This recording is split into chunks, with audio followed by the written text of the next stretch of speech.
اب ہم بات کریں گے وفاقی وزیر اطلاعات جناب فواد چودھری صاحب سے. فواد چودھری صاحب بہت شکریہ.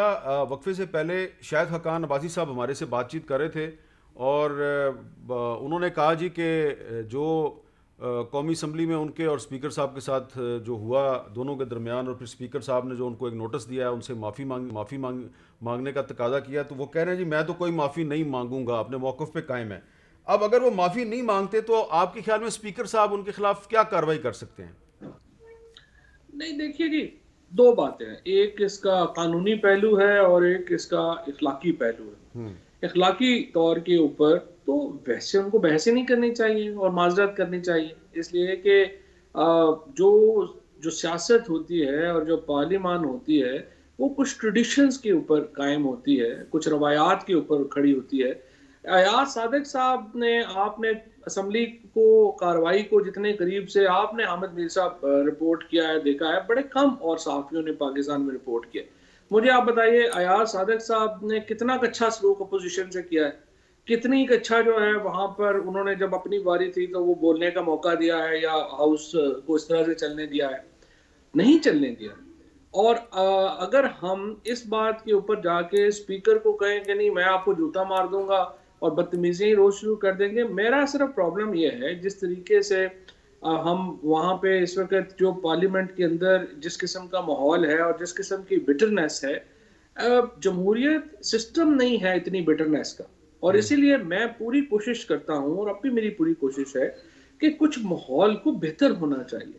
اور جب سے خاقان عباسی صاحب جو ہیں وہ اس ملک کے وزیر اعظم رہ چکے ہیں، اگر وہ ٹریڈیشنز کو، کچھ اخلاقیات ان کے نزدیک کوئی معنی ہی نہیں رکھتی، اور وہ صرف ایک جو ہے سمجھتے ہیں کہ اس طرح سے مریم بی بی شاید خوش ہوں گی ان کی اس بدتمیزی سے، یا رانا ثناء اللہ جیسے لوگ جو ہیں وہ سمجھتے ہیں کہ نہیں اس سے مجھے، ہمارا پہلا کام یہ ہے کہ ہم مریم بی بی کو خوش کریں، تو پھر تو یہ بٹرنس بڑھے گی. اور بٹرنس بڑھے گی تو اس کا فائدہ ملک کو تو نہیں ہوگا، اس کا فائدہ ان کو بھی نہیں ہو رہا. اگر پی ایم ایل این یہ سمجھتی ہے کہ بٹرنس کریٹ، اور پھر جتنا بلیکٹنٹ جھوٹ بولتے ہیں. مثلا آج میں صبح جو میں نے خاقان عباسی صاحب کے بیان پہ ٹویٹ بھی کیا، انہوں نے کہا پوری دنیا میں کرونا کم ہو رہا ہے، پاکستان میں بڑھ رہا ہے. اب یہ اتنا بڑا جھوٹ ہے سابق وزیر اعظم کی طرف سے کہ مجھے یہ لگتا ہے، اور یہ انفارچونیٹ ہے، مجھے یہ کہتے ہوئے اچھا نہیں لگ رہا کہ اتنے بڑے لوگ جو ملک کے وزیر اعظم رہ چکے ہوں ان کے لیے جھوٹ بولنا کوئی پرابلم ہی نہ ہو. وہ کنوینئنٹلی آ کے جھوٹ بول دیں اور لگے کہ وہ بالکل آرام سے بات کر رہے ہیں. یہ تو پھر ایک بہت بڑی اخلاقی پستی کی بات ہے. اور جہاں تک لیگل آپ نے پوچھا کیا کر سکتے ہیں، ابھی اسپیکر پنجاب اسمبلی نے میرا خیال ہے کم از کم 5-6 لوگوں کو کئی دنوں تک اور ایون سیشنز تک جو ہے وہ سسپینڈ کر دیا، اور وہ اسمبلی اٹینڈ نہیں کر سکے. وہ تو پھر سرجنٹ ایٹ آرم اسمبلی کے اندر بھی داخل نہیں ہونے دے گا. بٹ میں آج سمجھتا ہوں اسد کیسر صاحب بڑے روایتی آدمی ہیں، بڑے ایک اچھے انسان ہیں. میں نے ہمیشہ انہیں دیکھا ہے بڑے سادہ آدمی ہیں، بڑے ایک اچھے دل کے آدمی ہیں.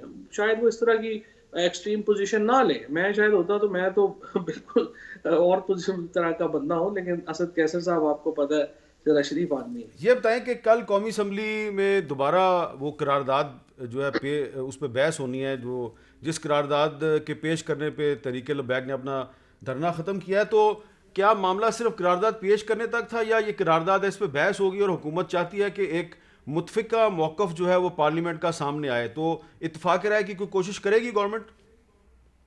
دیکھیں جی، فرینکلی جہاں تک معاہدے کی بات تھی وہ تو پورا ہو چکا ہے. ہم نے معاہدہ پورا کر دیا، انہوں نے دھرنے اٹھا دیے، ہم نے پرائیویٹ ممبر جو ہیں انہوں نے اپنا ایک بل وہاں پہ پیش کر دیا، تو معاہدہ تو جو ہے وہ اب پورا ہو چکا ہے. اس میں تو کچھ اب کرنے کو باقی نہیں رہا. پی ایم ایل این جو ہے وہ سمجھتی ہے کہ نہیں، وہ اپنی ریزولوشن لانا چاہتے ہیں. پہلے تو آپ یہ خیال سمجھیے گا کہ ایک پرائیویٹ معاملہ ہے، یہ کوئی حکومت کا معاملہ نہیں ہے. لیکن ہم ظاہر ہے کہ نون لیگ کو یا پیپلز پارٹی کو تو ڈکٹیٹ نہیں کر سکتے کہ انہوں نے کیا کرنا ہے، نہ ہی ہم نے ان کو بتانا ہے کہ آپ کی کیا مرضی اور منشا ہے. جی پیپلز پارٹی نے ابسٹین کیا، یہ ان کا حق ہے.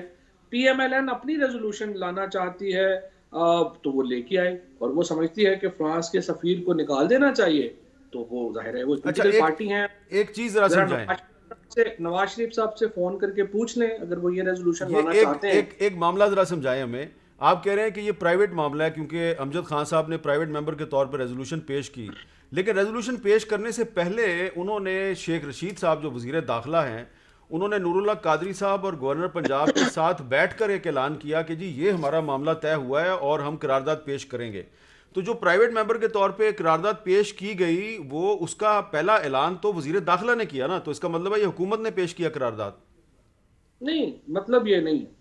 مطلب یہ ہے کہ یہ قرارداد امجد خان صاحب نے پیش کی ہے اور وہ ایک پرائیویٹ کیپیسٹی میں کی ہے. ٹھیک ہے.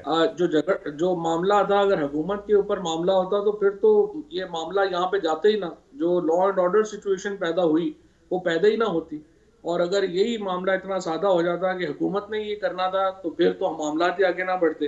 اسی ریزولوشن کے آخر میں جو بات کہی گئی ہے جو زیادہ امپورٹنٹ ہے کہ کسی گروہ کو یا جتھے کو یہ حق نہیں دیا جا سکتا کہ وہ حکومت کو ڈکٹیٹ کرے کہ آپ کی فورن پالیسی یہ ہوگی یا وہ ہوگی. بالکل ٹھیک ہے، آپ اس کو گروہ یا جتھا کہہ رہے ہیں، شیخ صاحب نے اس کو کل اپنی پریس کانفرنس میں سیاسی جماعت کہا ہے، لیکن